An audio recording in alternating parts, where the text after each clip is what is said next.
TV 49 న్యూస్కి స్వాగతం. నేను వారు డీటెయిల్ చూస్తే కపిలేశ్వరపురం మండలం కేదర్లంక గ్రామంలో పురాతన కాలం నాటి మర్రి చెట్టు కింద కొలువైన శ్రీ ధనమ్మ తల్లి ఆలయం ఆదివారం కావడంతో భక్తులు పోటెత్తారు. బిఆర్ అంబేద్కర్ కోనసీమ జిల్లా వివిధ గ్రామాల నుండి వేలాదిగా ధనమ్మ తల్లి భక్తులు తరలివచ్చి మేకపోతులు కోళ్లు అమ్మేవారికి వేయించి మొక్కులు తీర్చుకున్నారు. ఇక అనంతరం మాంసాహారంతో విందు భోజనాలు ఆరగించారు. ఈ నెల 15వ తేదీ నుండి 19వ వరకు కూడా జరగవలసిన అమ్మవారి జాతర మహోత్సవాలు ఎన్నికల కోడ్ కారణంగా జరపలేదని నిర్వాహకులు తెలిపారు.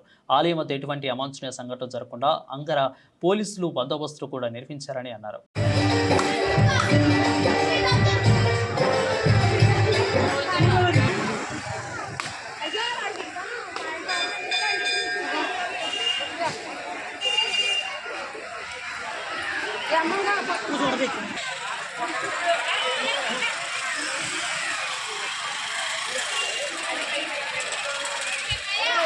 పడుతుందండి.